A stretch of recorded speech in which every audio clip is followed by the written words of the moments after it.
Assalamualaikum warahmatullahi wabarakatuh. Sahabat-sahabat semua yang dirahmati oleh Allah Subhanahu wa ta'ala, berikut ini adalah hal-hal yang bisa menyebabkan batalnya wudhu menurut Imam Syafi'i. Yang pertama, keluarnya sesuatu dari salah satu dua jalan, yakni jalan depan maupun jalan belakang. Jalan depan untuk kencing, jalan belakang untuk BAB, kecuali sperma.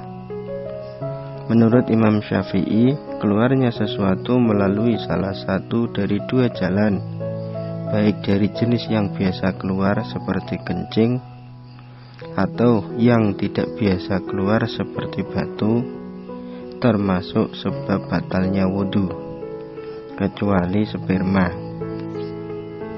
Dalil yang digunakan Imam Syafi'i atas dasar ini adalah surat Al-Maidah ayat 6. Kemudian yang kedua yang bisa membatalkan wudhu adalah tidurnya orang yang tidak menetapkan pantatnya pada tempat duduk.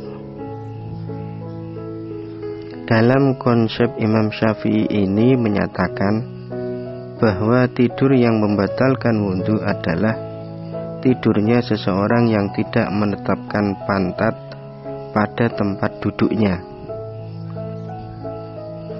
Namun apabila tidurnya itu menetapkan pantat pada tempat duduk, wudhunya tidak batal, karena ada nas berupa hadis Nabi yang diriwayatkan oleh Imam Ibnu Adi. Innan Nabiyya sallallahu alaihi wasallam qala man nama qa'idan fala wudu'a alaihi wa man wadu'a janbahu fa alaihil wudu'u, rawahu Ibnu Adi. Nabi sallallahu alaihi wasallam bersabda, barang siapa yang tidur dengan duduk maka tidak wajib wudu, tidak batal wudunya, maksudnya begitu. Dan barang siapa yang tidur dengan lambungnya maka wajib berwudu atau batal wudunya. Hadis riwayat Ibnu Adi. Kemudian yang ketiga yang menyebabkan batalnya wudhu yaitu hilangnya akal sebab gila, epilepsi, mabuk, sakit atau lainnya. Hilangnya akal termasuk menyebabkan batalnya wudhu, baik disebabkan gila, mabuk atau yang lain.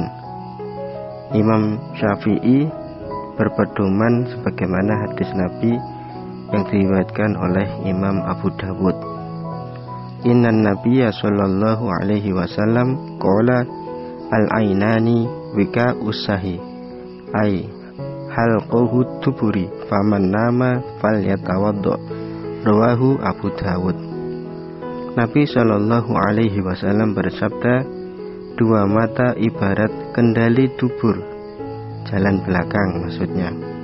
Barang siapa yang tidur maka diwajibkan wudhu. Jadi apabila ada orang yang gila atau orang yang mabuk maka wudhunya batal. Atau orang yang tidur tapi tidurnya itu pantatnya tidak menetap di tempat duduk maka itu batal. Kalau pantatnya menetap di tempat duduk maka tidak batal.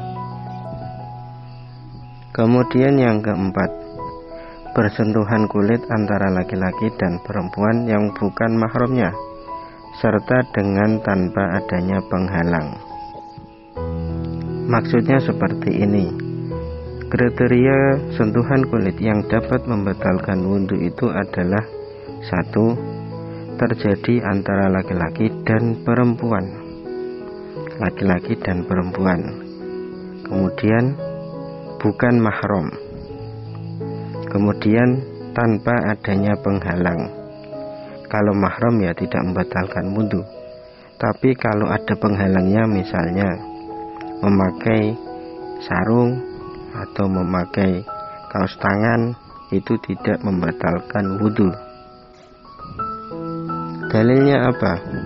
Dalilnya itu surat Al-Maidah ayat 6. Qala Allah Ta'ala Wa in kuntum marda aw ala safarin aw jaa ahadum minkum minal ghaiti aw lamastumun nisa. Allah Subhanahu wa taala berfirman, apabila kamu semua dalam keadaan sakit atau bepergian atau setelah buang hajat atau menyentuh perempuan. Kemudian selanjutnya yaitu yang kelima, menyentuh alat kelamin baik milik sendiri atau orang lain dengan menggunakan batin. Batin itu maksudnya dalamnya telapak tangan dengan tanpa adanya penghalang.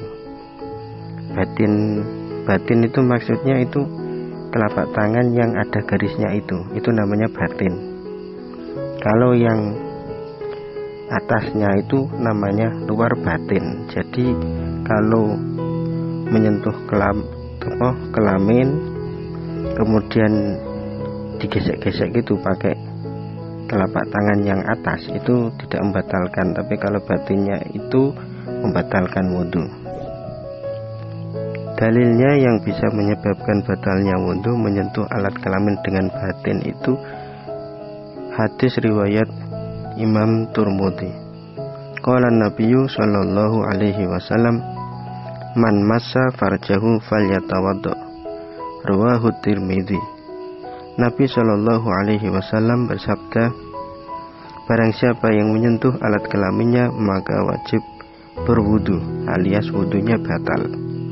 Demikian ini adalah hal-hal yang menyebabkan batalnya wudu menurut madhab Syafi'i. Mohon maaf apabila ada kesalahan. Semoga informasi ini bermanfaat. Wassalamualaikum warahmatullahi wabarakatuh.